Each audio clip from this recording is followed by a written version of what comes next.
Hey guys, how we doing today? Welcome. Welcome to Piano Tech Radio. Good to see you. Hey there, Britt. Good to see you. Nancy, Alan, Corral, Larry, Russell, Johan, Mark. Good stuff. Good to have you all here. It's going to be a fun one today. We're going to mix and match some really cool stuff on the same topic. And I will dive into it pretty soon here. So let me just give a quick intro. And then let me give myself a spotlight so you can see me more clearly. Yeah, as I let people in, I'll just give an overview of what we're doing here today. Of course, you found yourself once again or for the first time at Piano Tech Radio Hour. And, what we do here each week is we get together, and we've got a little bit of a theme of kind of improvement and expansion within the piano industry.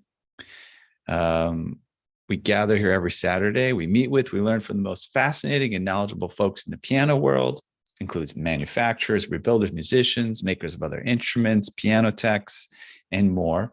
Our mutual goal is to become better at our craft, to help each other, and to create an ever more musical world together. Piano Tech Radio Hour is brought to you by Piano Technicians Masterclasses, an online learning resource that brings you cutting-edge instruction from piano industry masters without leaving your home. You can also check us out as a podcast. We're releasing archival episodes as a podcast, audio only, of course, at pianotechradio.com. And we've seen a lot of great evidence that you guys are paying attention, and our audience is building there. We continue to have more and more downloads every month, and are rising in the rankings in various countries. We're in the top 100. We've been in the top 100 of performance art podcasts and on Apple, the United States, and even higher rankings in countries like Norway or Belgium or Spain. So we're all over the map, and it's great to be able to connect with you guys throughout the world. So I'll give a brief introduction to the session today, and then I'll do a share screen, and then I'll just add some comments in the chat about any other stuff I wanted to update you guys.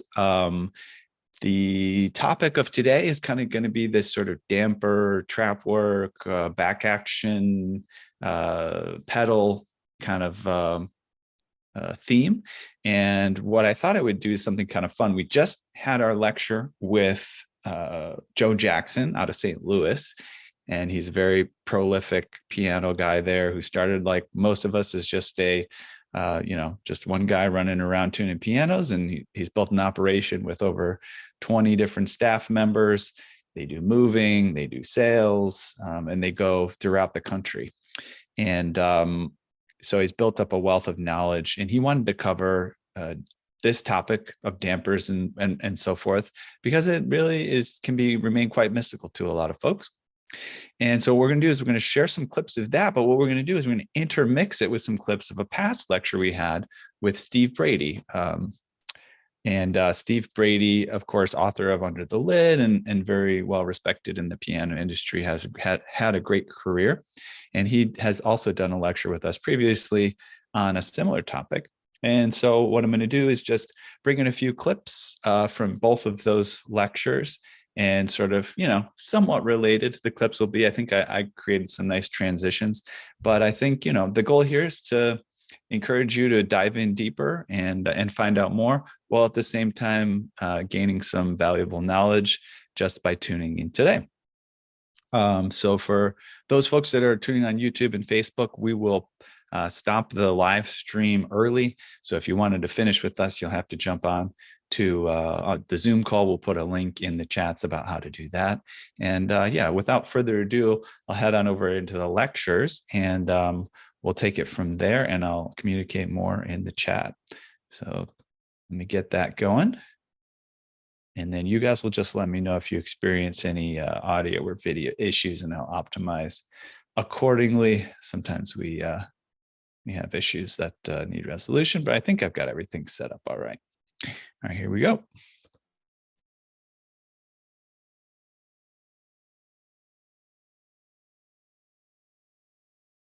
Part 1A, regulating the damper pedal.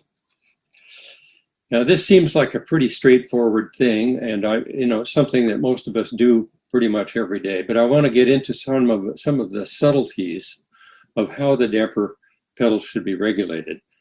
And the first thing is, if you're working on a vertical, you want to regulate the damper lift with the pedal first, and regulate the damper lift with the key second. So if you have dampers that aren't lifting evenly with the pedal, you want to take care of that first. And that's because we regulate the damper lift with the pedal on a vertical by bending the damper wires. So here's a little video. I'm going to reach in, and I have one that's lifting late here, and I'm just going to push it back towards the strings to make it lift a little later, or a little earlier. Oh, I guess I said that wrong. Okay, lifting early. So I'm going to push it back with my finger and make it lift later.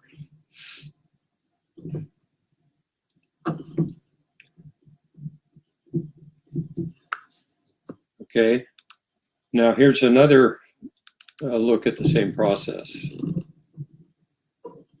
That one's lifting too late, so I'm going to make it earlier by just sticking my finger down there and bringing the, bending the damper wire. You have to bend pretty hard, but it's a very simple procedure.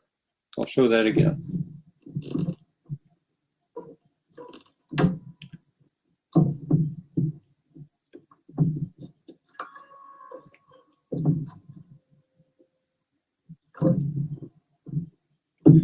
Okay, so the point here is that on a vertical, you've got to do this job before the lift with the keys, because you regulate lift with the keys by bending a spoon. And if you bend the spoon, it's also going to affect the lift with the pedal. So that's just an important point to consider on verticals. Now on grand pianos, you do it the opposite way. You regulate the damper lift with the keys first, and then regulate the damper lift with the pedal second. In both cases, I regulate the pedal, allowing up to 1/4 inch of lost motion in the pedal, measured at the front of the pedal.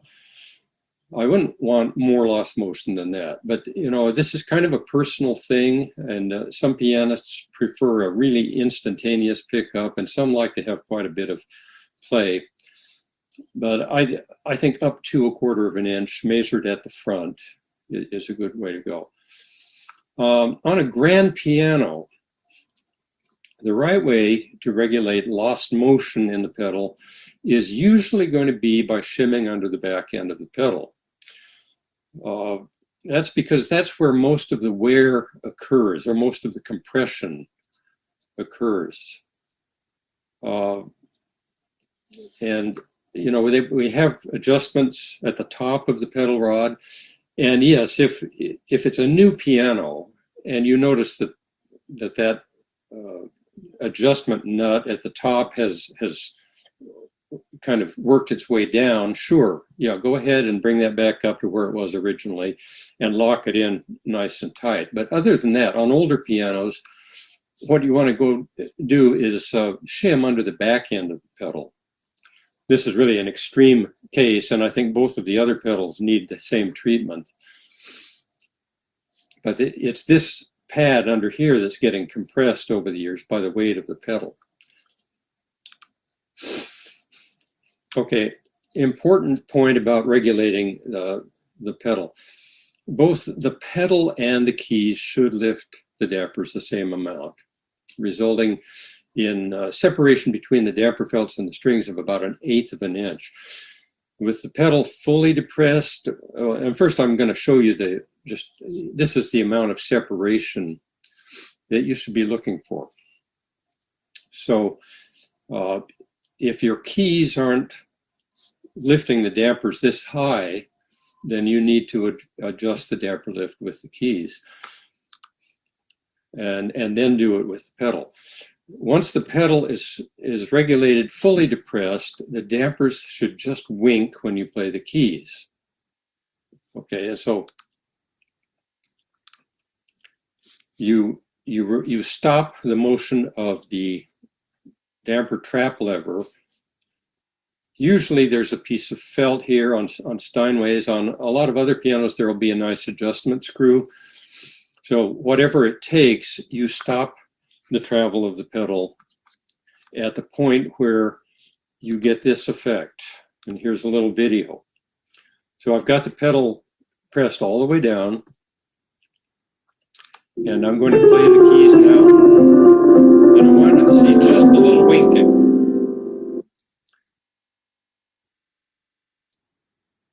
That indicates to me that the pedal is lifting the dampers the same amount as the keys.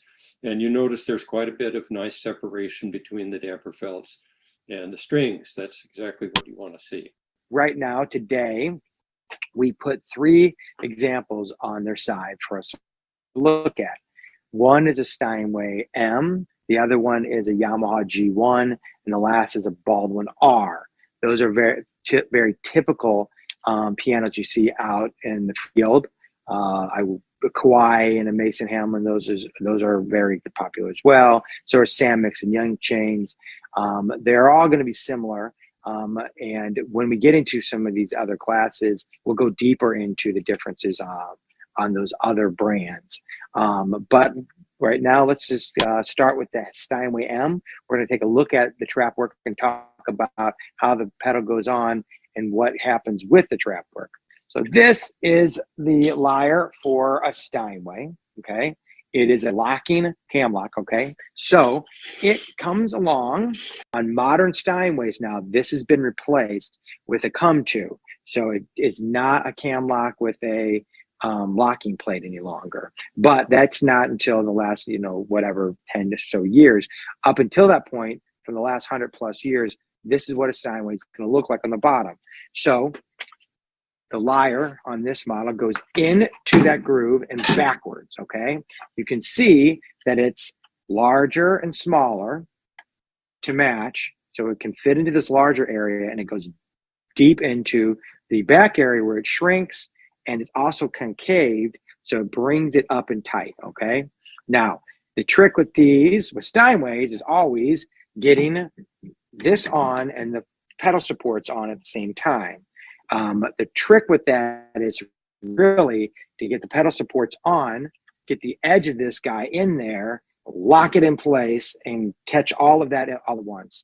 We'll go into that one deeper. And when we get into a class on the pedals and the lyre, we will show you how to do that, okay?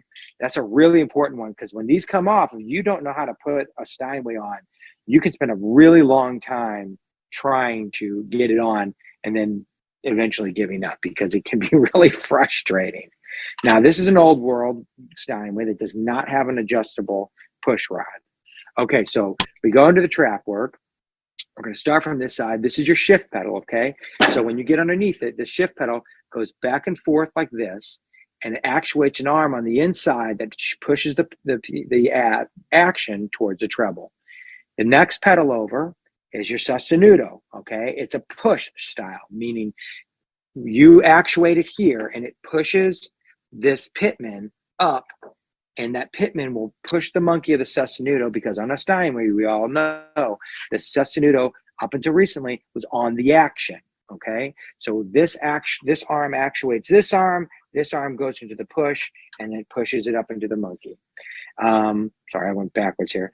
Now, the final one is your sustain, all right? Now, your sustain, you've got, on most pianos, you're going to find this L-shaped bolt. And what this is for is so when you move the piano, you don't need this when the piano has the action on. This is strictly for moving, okay? If you see this, do not adjust this up to the point where it's touching. This is only to catch it.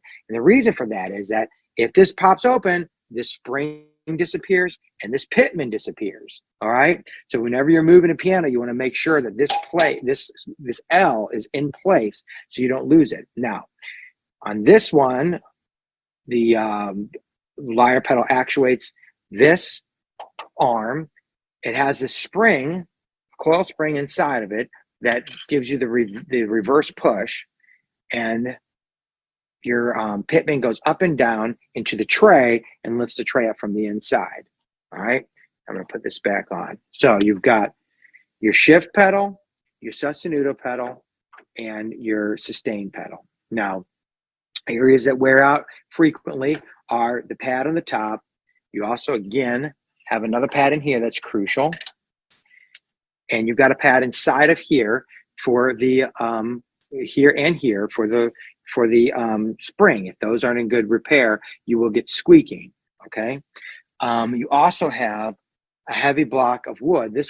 Of felt. This felt is actually hammer felt. So these blocks here that you see, these white ones that are dense like that, those are remnant hammer material. Okay. You can't just use any old felt. You really need a dense felt. And this is the leftover material from when they make hammers. All right. Now that is what the underside of a average Steinway looks like, barring the last 10 years. Now, the next one we're going to move over to is a Baldwin. Okay. So in a Baldwin, we typically have a locking system that's going to be machined bolts. All right. Baldwin typically put bolts on the inside of their lyre so you can't lose the bolt. All right. Now they're factory set. If you see that bolt in there, do not adjust it up and down unless you're having a problem where this bolt is proud of the lyre. Okay. Now this one would go on like this, and those bolts will lock in place. The easiest way to do this one is to get those bolts in partly and then put your lyre support in. Okay. Again, we'll go deeper into that one on a different class. Now, this one does not have adjustable push rods either. I really like the adjustable push rods, but this is just a standard length. Now, on the underside of this, you can see that a Baldwin has these blocks here, and these are for shipping to protect the trap work. Okay, Steinway does not have that kind of stuff. Baldwin does. That's what these are for. They serve to protect the trap work so the trap work doesn't get damaged when you move the piano. Now on the Baldwin, you've got your shift pedal here, just like in the Steinway. Okay, one of the differences that you typically will see with Baldwins is you have an adjusting screw here. Okay, this adjusting screw is so you can get your access to your pin that goes through it. All right, so if for some reason you've got a shift pedal that's giving you problems, always check to make sure that this locking pin is locked in place. Some other things that are different with Baldwin is Steinway puts on the sostenuto, puts the reverse power on the monkey inside. Okay, the monkey pushes back against everything. Baldwin actually has a spring here, and it's a push-pull style underneath that goes into a sostenuto system that's built into the belly of the piano. What did you say? That was a sustain. Oh, I'm sorry. I'm looking at something. Yeah, I'm sorry. It's a sustain. Okay, so this is the sustain, and this is pinned through. I'll start over again real quick. When you take a piano and you flip it upside down, you start getting backwards and stuff. So Steinway, on their sustain pedal, their spring is back here, and Baldwin puts a spring here. Now, notice that you don't have an L on this. You don't need it with this one because on Baldwins, they would quite often pin the push-pull rod to the arm and then to the tray on the inside. So inside of the piano, it's pinned like this as well. That makes it to where this cannot break free and this spring won't go anywhere at any point. Okay, that's a big difference between Steinway and Baldwin. Now, then we move over to the sostenuto, and on this Baldwin, the sostenuto is a pull style. Okay, now the Steinway is a push style. It pushes the pitman up into the monkey, and then that actuates it. On this ball, it's a pull style. You push your pedal down, and it pulls down on the knife on the inside that's built into the belly. Okay, and then you've got a spring underneath here, and these are all areas that are rife for squeaking and making noises, and we'll get into all that later. Another point is you can see Baldwin, just like in the shift, it's got a set pin on the inside. Okay, so if you're going to try to get in here, you may have to loosen this up to get this pin out of there. Okay, so that's a Baldwin, and now we're going to come over to a Yamaha. All right, so Yamaha, here's the lyre, same kind of thing. Yamaha's changed a number of things in time, so pretty much all the manufacturers. This is a Mickey Mouse style, where it's built into it. Same thing, it's got a threaded plate on the inside that doesn't allow this to drop down. This goes into a steel plate that goes across the bottom of the Yamaha. It has adjustable push rods, and now here we go into the pedal system.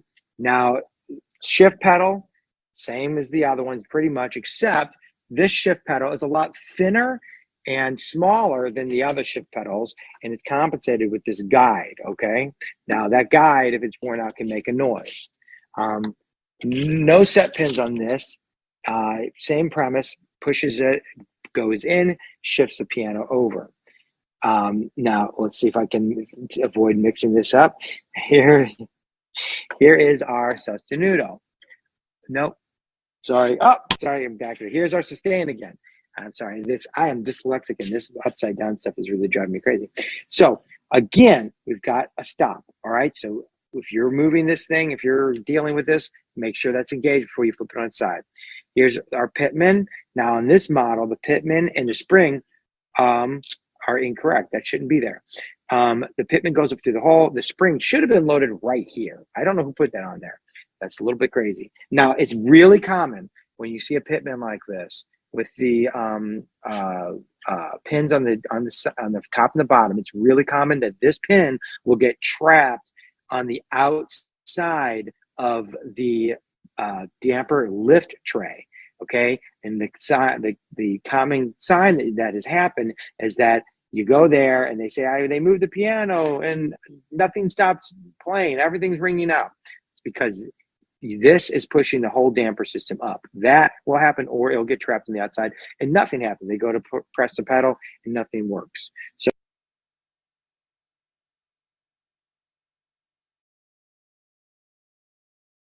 So brief pause there. I'm just going to shift to another part of Steve Brady's lectures. Give me 1 second here. Welcoming some other folks as well.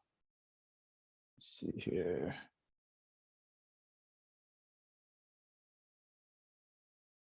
Where's this?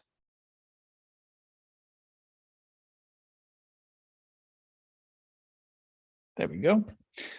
All right, let me pull that up.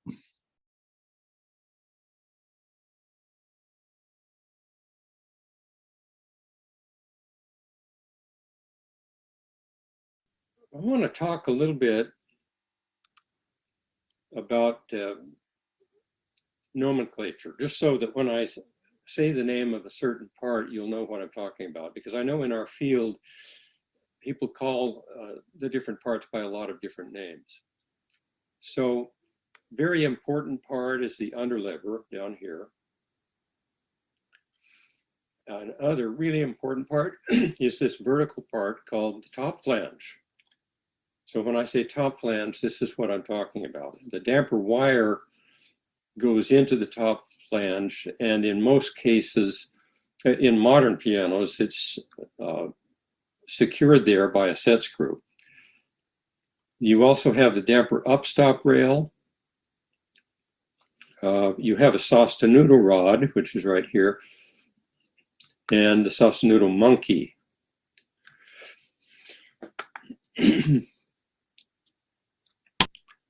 Now, the last thing on that slide was when the sharps are fully depressed, there should be about 1/16 of an inch of freedom at the damper upstop rail.